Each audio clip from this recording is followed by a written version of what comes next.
On one warm November evening, the silence of the peaceful town of Aramoana shattered. What started as a seemingly minor neighborhood dispute suddenly spiraled into a night of pure terror.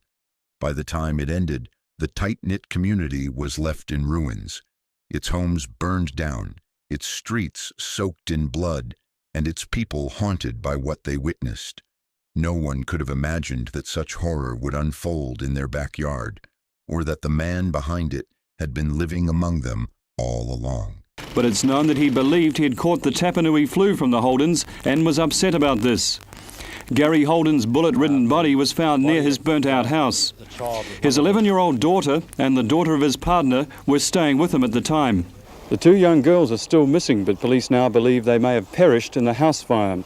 The fire burned out of control for hours because the fire brigade was turned back when the police heard the shots. 9 bodies were found close to Holden's house. It's likely the raging fire attracted them into Gray's deadly trap. Detective Sergeant Paul Knox, along with murdered policeman Stu Guthrie, was one of the first on the scene. Knox says Guthrie was observing the gunman and reporting his position over the radio, but then Guthrie lost sight of the gunman. He was in the process of telling us about his lack of vision so far as the offender was concerned, and then he continued with a warning to someone who was approaching him to stop or he would shoot. At that stage I left the radio. I knew something was going to happen. I was running to where another colleague was positioned and I heard the volley of shots. Was that person approaching him the offender? Well, it could only have been. What sort of weapon did he have, Guthrie? Sergeant Guthrie had a .38 pistol. Do you think he was caught by surprise? It began with something so ordinary, just a small argument between neighbors. On the evening of November 13th, around 7:30 p.m., a man stood outside his home in the quiet seaside town of Aramoana, confronting Gary Holden. The reason? One of Holden's young daughters had wandered onto his property. It should have ended with a sigh, maybe a few harsh words, but instead it became the spark that lit a deadly fire. Moments after the confrontation, the man turned and walked calmly back into his house. Inside, he picked up a Norinco 84S semi-automatic rifle, stepped back out into the night, and opened fire. Bullets tore through Holden's chest in a matter of seconds, and as he collapsed, the shooter walked over and fired once more, this time into his head. The shot was cold, deliberate, and it was only the beginning. Nearby, 3 young girls had seen it all unfold. Holden's daughters, Chiquita and Jasmine, along with Rewa, his girlfriend's child, screamed and bolted toward the house, scrambling to hide. But the killer was already on the move. He followed them into the home like a predator tracking its prey. He found Chiquita first. The .22 caliber rifle he now carried barked out rounds. One hit her chest, another her arm, and a third lodged deep in her abdomen. Yet somehow, despite the pain, despite the horror, she ran. Out the back door, past her father's lifeless body, and straight toward the only place she thought might still be safe. Julie Ann Bryson's house. Back at Holden's property, the man kept hunting. He soon found the 2 remaining girls, Jasmine and Rewa, and killed them with the same chilling ease. Then, as if that weren't enough, he set the house ablaze. Flames roared through the structure, consuming everything inside, hiding his crimes behind a wall of smoke and fire. Julie Ann Bryson, realizing what was happening, realizing that her daughter and Holden's child were still inside that burning home, acted on instinct. She jumped into her van with the injured Chiquita and raced toward the inferno, but as she neared, bullets began raining down on the vehicle. The shooter was still there, and he wasn't done yet.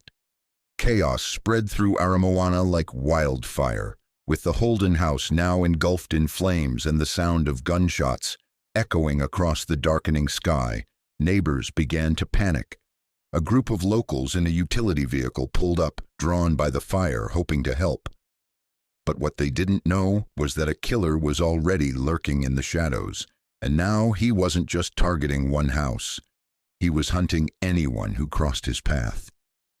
Without warning, the man opened fire on the vehicle. Screams tore through the quiet streets as people scattered. Vanessa Percy tried to run, her footsteps pounding the pavement in a desperate rhythm, but it was too late. Several bullets struck her in the back and she collapsed to the ground. Despite frantic efforts to save her, she died at the scene, just hours later. Then he turned to the children. Leo Wilson, Dion Percy, and their sister Stacy were caught in the line of fire. The two boys didn't stand a chance. The bullets struck them down where they stood. Their small lives ended in an instant. Stacy was hit in the abdomen, gravely injured but clinging to life. Their father, Ross Percy, who had been driving them home after a peaceful day of fishing, was next. One bullet to the head ended his life instantly. What was meant to be a quiet evening with family had turned into an unthinkable nightmare. But the bloodshed didn't stop there. Before we continue talking about the horrors this man committed, let's go back in time to see who he really was. David Malcolm Gray, born on November 20th, 1956, in Dunedin, New Zealand, was 33 years old at the time of the Aramoana Massacre. He had lived a quiet and largely unnoticed life in the small coastal town before becoming the central figure in one of the darkest chapters of New Zealand's history. Gray attended Port Chalmers Primary School and later Otago Boys High School. There was nothing remarkable about him during his school years. He was an average student, remembered by classmates as quiet and unassuming. But that quietness, many would later reflect, bordered on isolation. He was described by people who had known him since childhood as a loner, someone who never quite fit in. He drifted through life after school, occasionally picking up work as a farmhand, but had been unemployed for several years by 1990. The loss of his parents marked a turning point. His father passed away, and when his mother died in 1985, it hit Gray particularly hard. According to his sister, the death of their mother devastated him, and soon after, he left Port Chalmers and moved permanently into the family's small holiday home in Aramoana, a modest, isolated community surrounded by sea and bush. Gray kept to himself. He became a familiar face at Galaxy Books and Records in Lower Stewart Street, Dunedin, where he was known for his deep interest in military history and warfare. The shop's owner, Bill Brosnan, said Gray had been a customer for 7 years and often bought Soldier of Fortune magazine and military-themed books. However, in early 1990s, things took a disturbing turn. Gray threatened a store assistant with what appeared to be a shotgun concealed in a cardboard box. That incident led to Brosnan issuing a trespass notice against him the following month. Though Gray's sister recalled his love for animals, locals in Aramoana said his passion often turned into conflict, particularly with his neighbor Gary Holden. Holden's pets frequently died under suspicious circumstances, which fueled tension between the two men. That tension would ultimately ignite the horrific chain of events that unfolded in November. But in the years leading up to it, Gray was simply seen as a reclusive, troubled man, someone who lurked at the edge of the community, rarely noticed and even more rarely understood. And now back to the horrific massacre. Gray kept moving, slipping from house to house like a ghost with a loaded weapon.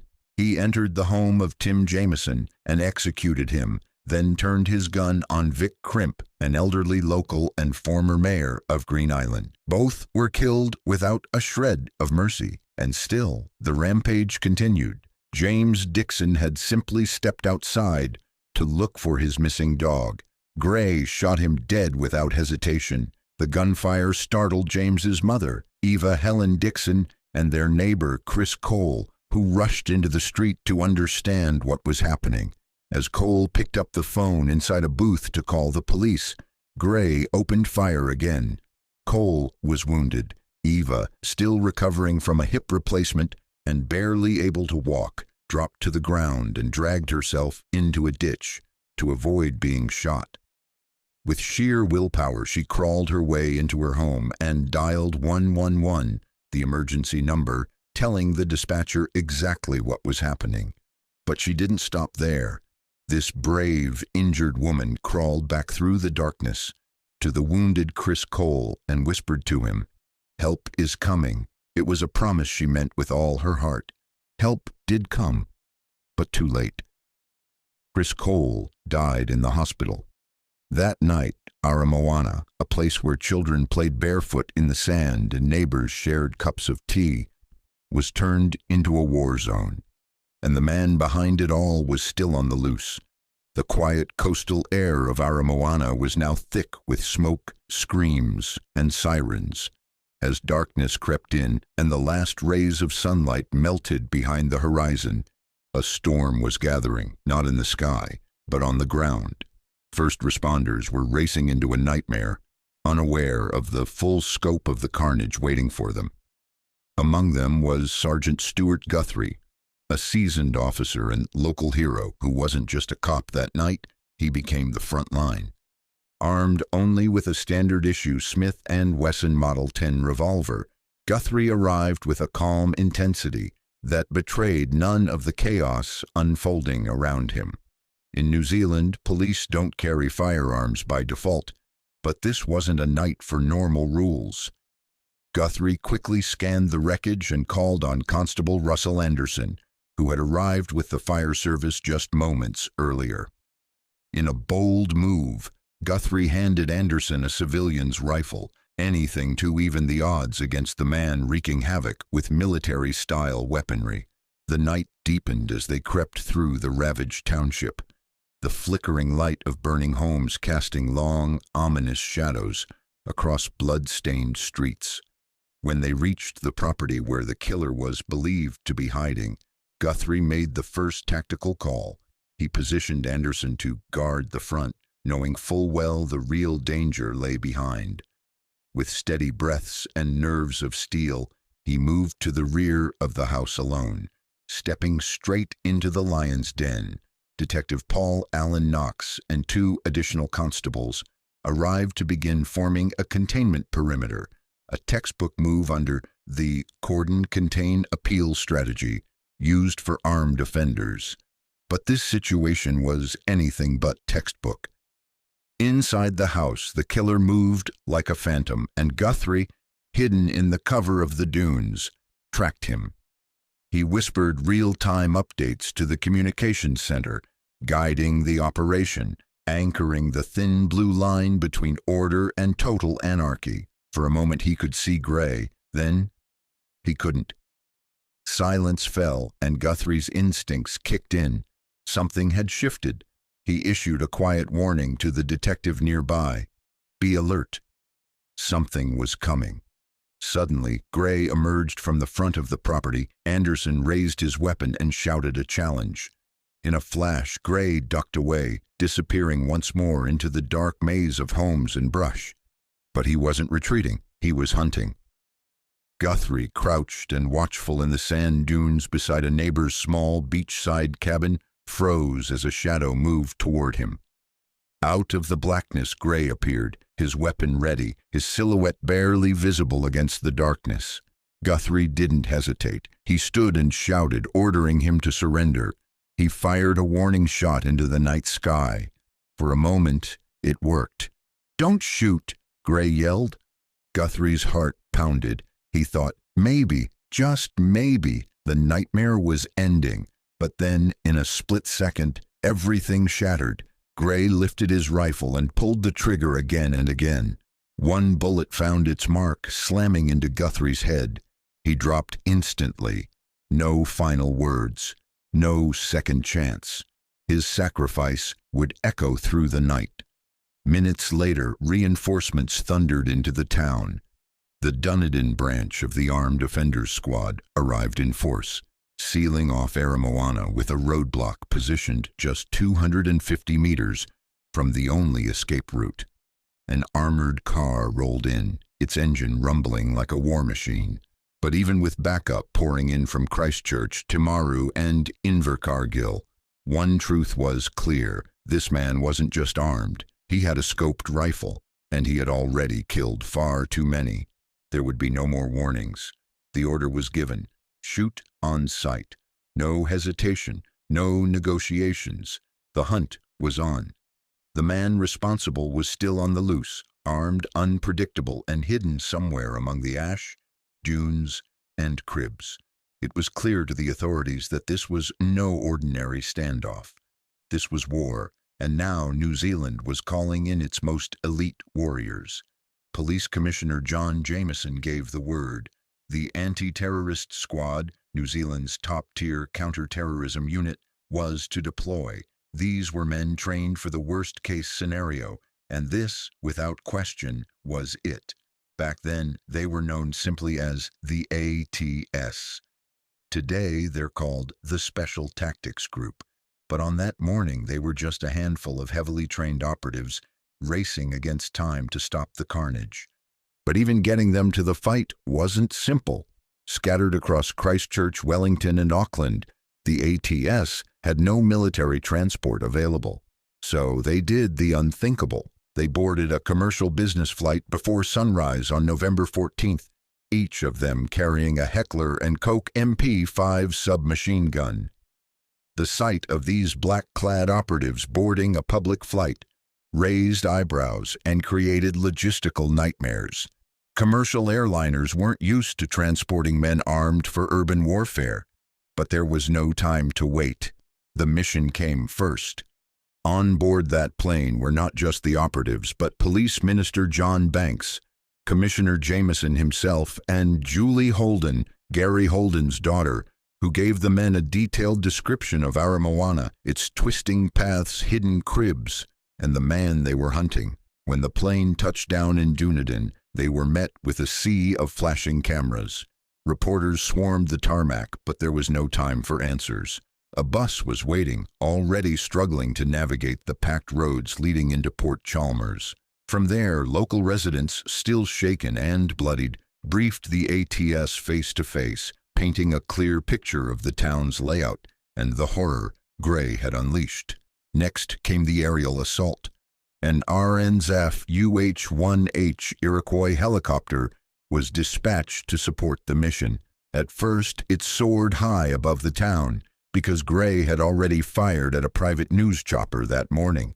There was no guarantee he wouldn't try again, but eventually the Iroquois dropped altitude, hovering low and slow over thick patches of bushland, carrying snipers and tactical units, and raining tear gas grenades into the thickets below, trying to flush the killer out of whatever shadow he was hiding behind. Inside the bird, tension was high. The chopper crew flew non-stop for over 8 hours, circling, scanning, and inserting police snipers onto the surrounding hills like chess pieces. Every moment could bring a bullet. Every breath could be the last. But they pressed on. On the ground, the ATS moved as 2 squads, finally linking up with the Timaru Armed Offenders Squad, who had been holding key perimeter points throughout the night. Orders were issued loud and clear, no confusion. If he has a firearm, he is to be shot. No hesitation, no warning. But even as this high-stakes manhunt unfolded, Gray, the man who had torn a peaceful town apart, had wandered into a crib, helped himself to a quiet meal, and gone to sleep. Unaware that the highest-ranked squad in the country was closing in, and the storm he had created was about to come crashing down. As the sun began to rise over the smoldering wreckage of Aramoana on November 14th, the nightmare still hadn't ended. At precisely 6 a.m., members of the Christchurch anti-terrorist squad slipped silently into the battered township, rifles drawn, boots crunching on broken glass and scorched debris.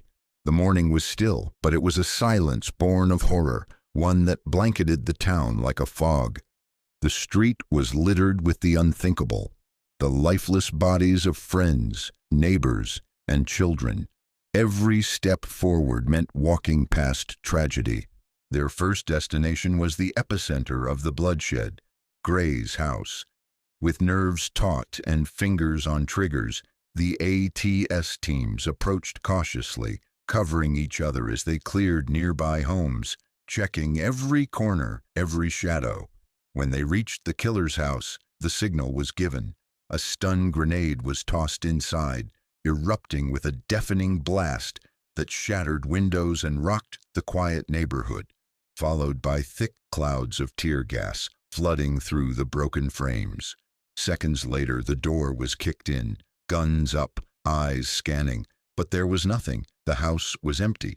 The man they had come for was gone, but his presence still clung to every wall, every floorboard, every inch of that cursed space. He had already vanished into the township again, slipping through the cracks like a phantom. The operation wasn't over. It was just beginning. The ATS pushed forward, house by house, methodically sweeping the entire street, dividing into two squads, one on each side, checking every doorway, every closet, every attic. Reinforcements from the Armed Offenders Squad, Wanganui, Palmerston North, Napier, New Plymouth, now backed them from behind. This was a full-blown war zone, and the line of police now spanned across regions. In one garden, they stumbled upon something chilling. Sergeant Stuart Guthrie's revolver abandoned in the grass, an eerie, silent reminder of the price already paid. Inside another home, a miracle. A woman had been hiding beneath a table for more than 20 hours, frozen in fear, unmoving, unheard. She emerged shaking, her survival defying all odds. But the real confrontation was still to come. Late into the day, the team came upon a small crib on the northeastern edge of town. One with a broken window flanked by thick hedges and a fiber-light shed in the back. It seemed quiet, too quiet. Then, like a ghost flickering into view, Gray appeared at the window for just a split second. It was all the confirmation they needed. What followed was destructive.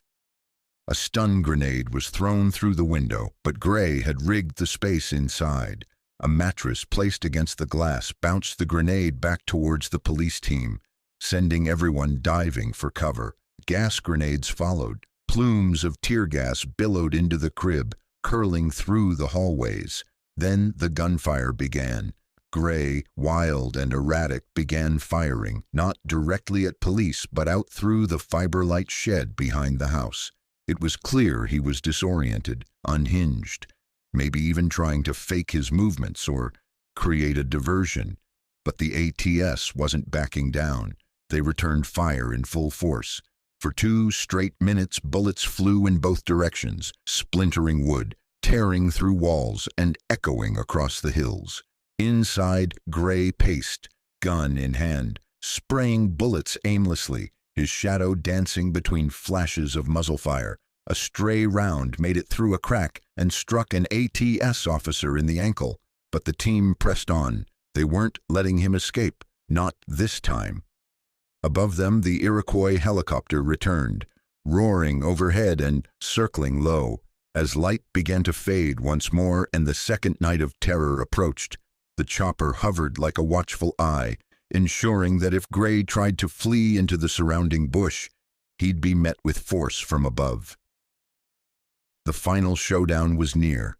The killer was cornered, and there was nowhere left to run. At approximately 5:50 p.m. on November 14th, David Gray made his final move. He ran out of the crib where he had been hiding, firing his weapon from the hip and shouting, "Kill me! Effing kill me!" Before he could get far, officers from the anti-terrorist squad opened fire. Gray was struck 5 times, once in the eye, once in the neck, once in the chest, and twice in the groin. The gunfire brought him down, but even with such severe injuries, he continued to resist. On the ground, Gray fought against arrest. He broke free of the plastic handcuffs officers had initially used to restrain him, forcing them to resecure him as he continued to curse them for not having killed him outright. Despite his condition, he remained combative until the end. Ambulance personnel arrived on the scene and began treating Gray. They administered oxygen and attempted to stabilize him as they transported him toward Dunedin Hospital. However, he died from his injuries at 6:10 p.m., just a short distance outside Aramoana.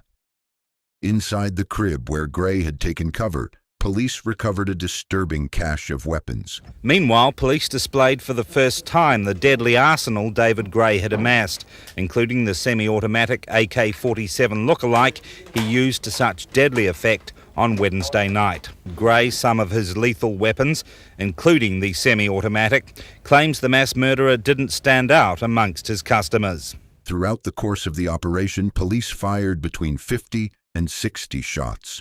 More than 150 officers were involved in the effort to locate and stop Gray. When the dust settled, the toll was devastating. The bodies of Rewa Bryson and Jasmine Holden were found in the charred remains of the Holden family home. In total, 14 people lost their lives, including Gray himself. The massacre left a deep scar on the nation and on the quiet community of Aramoana, forever changing the way New Zealand would view gun control and public safety. 14 lives were stolen, children, parents, neighbors, all in a single senseless act of violence carried out by a man who had slowly unraveled in plain sight. In the aftermath, New Zealand's gun laws were overhauled, its police tactics re-examined, and its collective innocence shattered. But long after the smoke cleared and the headlines faded, one question remains painfully relevant, not just for Aramoana, but for every society that has faced tragedy at the hands of one of its own. How many warnings must go unnoticed before a quiet man becomes a monster? Share your thoughts in the comments below. If you've made it this far, be sure to check out this next video. I think you'll enjoy it. Thank you once again for watching.